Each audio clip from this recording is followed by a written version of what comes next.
مفتی صاحب زیتونه د یوې مسلې پوښتنه کوه. د میش په خلک چې داسې خلک نشته چې په ګوګو از ارجاع بند کوي، ځینې خلک یا زونه پران خوارو کوي او د مسالې جواب وسوي.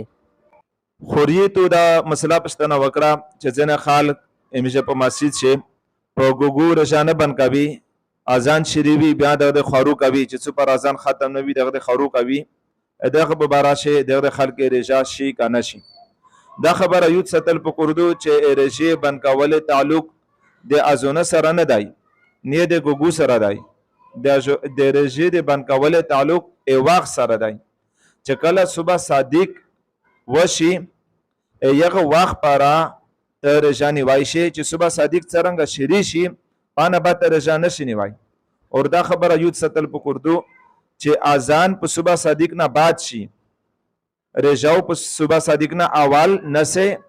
اذان په صبح صادق نه بعد شي.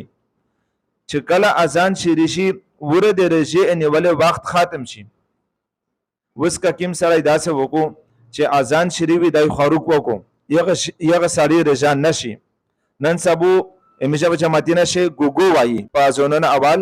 ګوګو وایي ا ګوګو چې وایي اته تدا یی چې باز تی ار سے بان کېستای خاروق شو بالکل نشه کوي په ا ګوګو نه بعد کا خاروق شو کاوي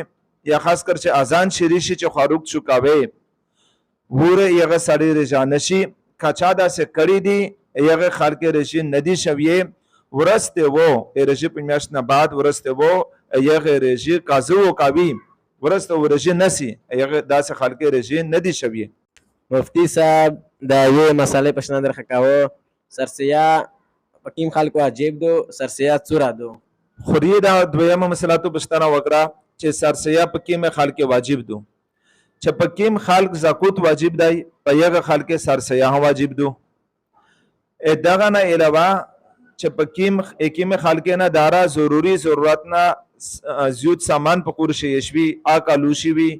آکا سرزر وی آکا سپین زر وی آکا نقد روپی وی چې ضروری ضرورت نه علاوه دارا سامان دارا روپی په قرش سړی نه یشوی چې نن سبو په 2024 1,30,000 روپے ته تقریبا راسی قرض غنوی په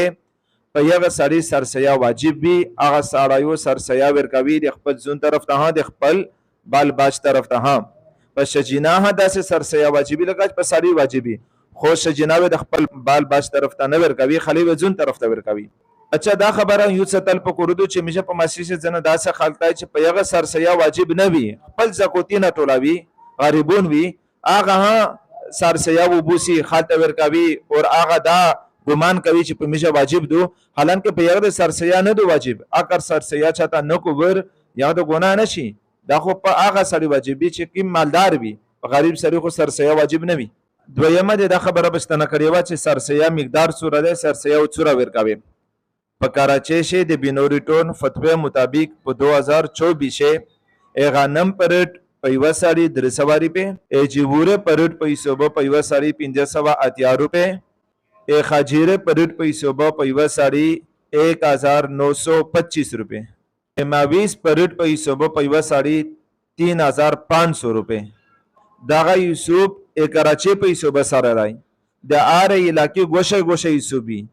پنجاب گوشه وی د وزیرستان گوشه وی ویله چې د غنم د خاجیره د جبور د ماویس دغه ریټ په ار کلیشه مختلفی دغه ریټ مختلف وجنا دغه بیا قیمت مختلفی کراچی په یوسف سره د یوسف د چمتوتا بیان کا. مفتی صاحب د زکوت سرسیا چاته ورکول بهتره ده؟ خوریه د زکوت د سرسیا داغه پغون شي بهتره ده چې د خپل کلیول ته ورکه ولې چې په کلیول شي ته پاته وي چې دا سړی مالدار دی دغه سړی غریب دی باري چې چاته ورکوي کا مولوی کا مدرسه وی تا دغه نه علاوه بار تو مرګرای وي غریب مسکین سره وي ته درخ شلی پتا نشکاری لکه چې څنګه ته خپل کلیول په بارا شي پتا نشکاری بل خبره کلیول ته چې ورکاوي کنه دغه صله رحمی هوی دا د کلیول سره شک اول هوی دغه ډبل ثواب دی. یو خو د خپل هغه قرب کو چاله په فرض و اور بل خپل کلیول سره تو شو کړه ته ډبل ثواب ملوي شي. دا زکوت سره سه خود خوري داسې شایدای چې الله تعالی دې تایي چې داغه د مو طرفه تو تا مور پیدر کړی دی دغه ته خپل ته ورکوای شي دغه ته پردي ته ورکوای شي خو که خپل ته ورکې زه د تو نه ډېر خوښ ورځم الله تعالی ته دا یایي بیا چې خپل ته ورکې بیا زر سبا د الله ډېر خوښ ورکا خپل هم خوښ ورکا الله هم خوښ ورکا ځکه په غون چې ډېر حق خپل دی لیکن افسوس خبره ده میشه مسجد خال چې یخ ته یایي چې بای دا کور ما کوا دا ګناه دی لکه شال ورکول ګناه دی میت فن جمع کول صحیح نه دی بیا یایي چې نه دا خو میشه کلی جمع دو دا میشه کلی متوي دا میشه اتفاق متوي یا ته چې میشه ورته یایي چې دا کلی ته ورکا کلی دې پېښ کیږي بیا یا ته دا کلی ته نه ورکوي حالانکه دا کلی په مضبوطیږي رشتہ په مضبوطیږي خپل ولای په شلیږي ځکه خوري دغه پونه شحق خپل کلی ولدای بیا د بلچا دی بچا ته چې ورکه بیا ادا شي دا څنګه چې نه ادا کیږي ادا شي خو حق اول د کلی دی ثواب ډېر د کلی دی